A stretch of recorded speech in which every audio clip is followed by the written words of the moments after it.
Nama saya Lucy Aldara.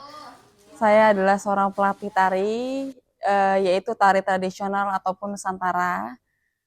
Dan sekarang saya menjadi pelatih tari di RW 4 ini, Kebayoran Lama Selatan. Modelnya kayak gini. Kalau untuk jatuh cinta tari itu dari umur 4 tahun sih. Jadi sebelumnya saya dimasukin sanggar, itu dari umur 4 tahun. Akhirnya saya mengembangkan bakat saya, darinya yang nggak tahu apa-apa jadi tahu semua tari Nusantara ataupun provinsi gitu.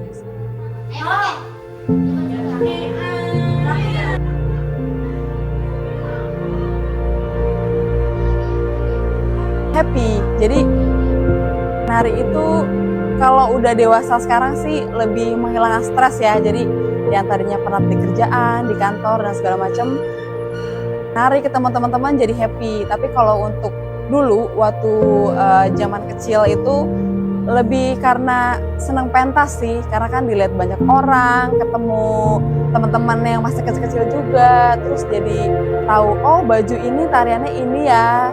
Jadi bisa lebih mengenal Nusantara sih, lebih jauh juga.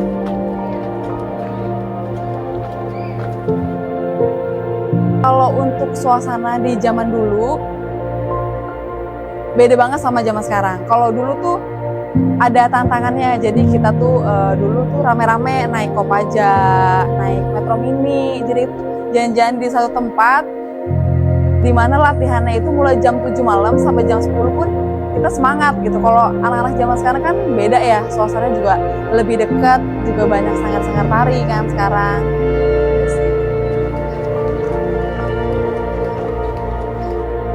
Tari itu sebuah apa ya, keluasan diri. Jadi kita tuh menari nggak cuma sekedar tahu musik, tahu baju juga, tapi kita tahu tempo, tahu daerah juga, tahu oh ternyata daerah di Indonesia tuh luas, nggak cuma Betawi, Sunda, Jawa.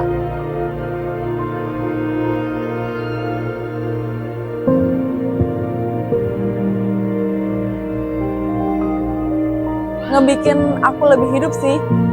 Jadi tari itu simbol apa ya? Ya happy aja sih. Jadi nari tuh happy.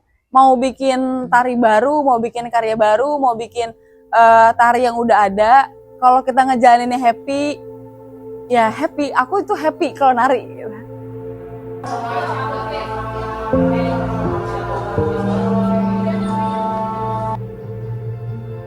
Dulu sempat nggak boleh sama mama, tapi gara-gara aku bisa percaya bahwa ya nari ini sebagian dari hobi, sebagian dari profesi ya, ditekunin jadi sukses sampai sekarang.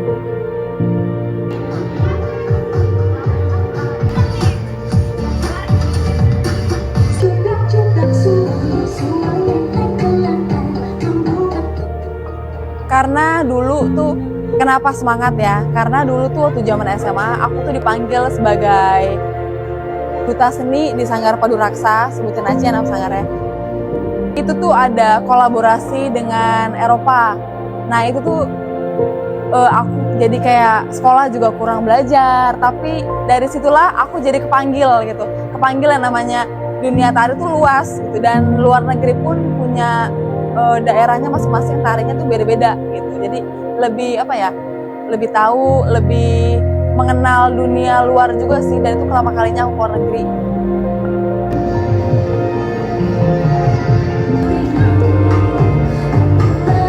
Kenangan masa kecil, mendapatkan juara, piala, terus aku ikut juga Asian Games, Asian Para Games. Lebih tahu ini sih, ternyata dunia seni tari itu nggak semengecil itu. Ternyata dunia tari itu luas banget. Jadi lebih apa ya? Lebih ketemu orangnya lebih banyak relasi juga.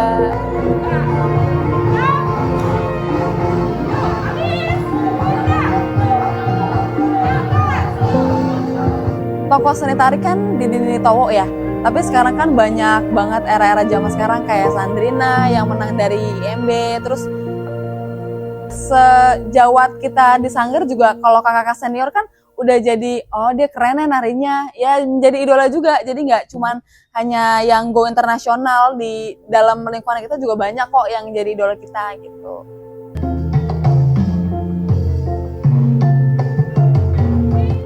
Sejauh ini belum, tapi aku suka sama gerakannya Sandrina sih.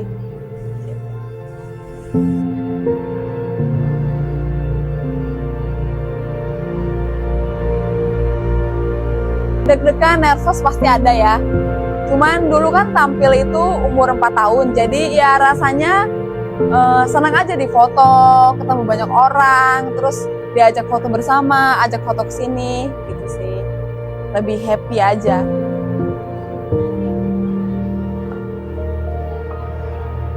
Mengajar tari itu di umur 17 tahun. Pada saat aku lulus SMA, aku mengajar tari itu awal di orang Jepang, di apartemen Gandaria. Jadi aku direkrut sebagai pengajar tari umur 17 tahun, di mana murid aku tuh nggak orang Indonesia, jadi orang Jepang semua. Kita sama-sama melestarikan budaya Indonesia. Kurang lebih aku mengajar di situ 4 tahun, sampai umur 21 tahun, akhirnya nyonya Jepang berhasil ke Jepang kembali dan kita bubar. Dan sekarang akhirnya aku ngajar-ngajar di sekolah, di Sanggar.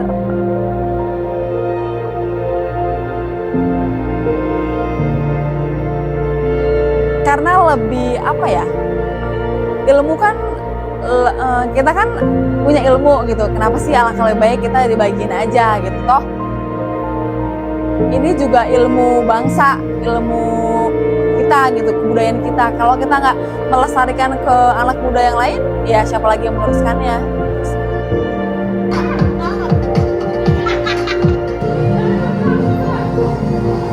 Sedikit kesel kadang, karena kan kita ngajar nggak langsung tek jadi ya, jadi berulang-ulang kali.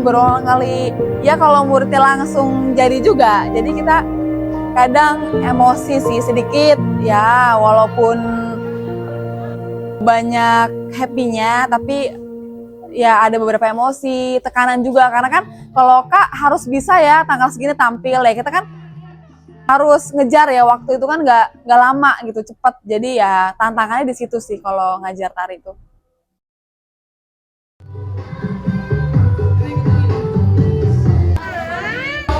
Banyak sebenarnya perubahan, yang satu lebih aktif, kedua juga ya dalam bergaul jadi lebih banyak temennya kan sekarang kan. Jadi di rumah pun ya ikut inilah deh, ya aktif belajar, aktif juga olahraga juga aktif kan. Senang lah anaknya, maksudnya kalau untuk kegiatan-kegiatan senang.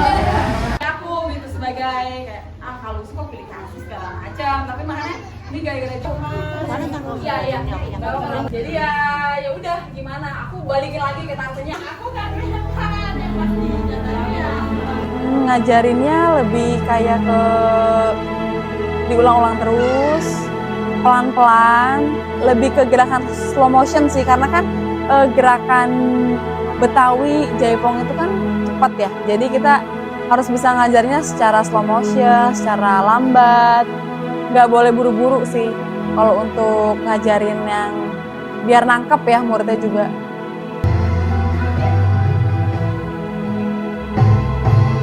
Tari itu kan budaya ya, jadi lebih kayak ke ya ini tuh budaya lo gitu, jadi ayolah kita kembangin sama-sama gitu. Lo dari Betawi ya ini juga tarian Betawi kok gitu, lebih ke penyampaian secara ini aja sih, tari aja sih kalau aku sih. Karena Sanggar itu kan tempat kita mendidik ya, jadi emosionalnya ya senang sih gitu, senang untuk ngajarin sih, gue senang memberikan ilmu.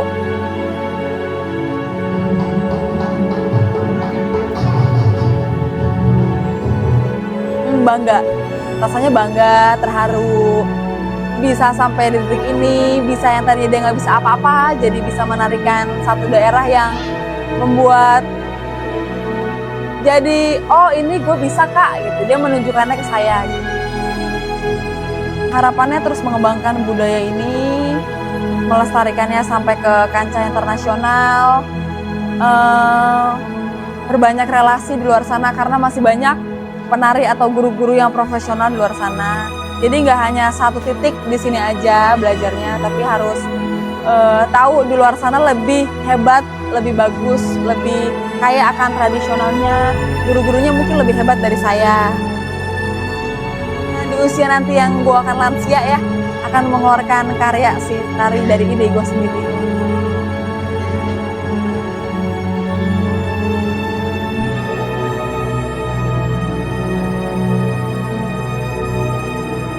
Usian dulu, ya sekarang gue nggak expect akan menjadi guru.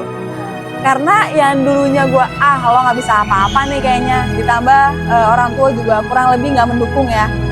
Jadi bisa membuktikan sekarang gitu. Lo bisa tersenyum melihat gue di panggung mendapatkan juara sertifikat yang begitu banyak. Yang dulunya gue diremehkan naik Kopaja, naik motor mini, sekarang gue bisa membalikin ini semua. Semangat berlatih, perjuangan masih panjang.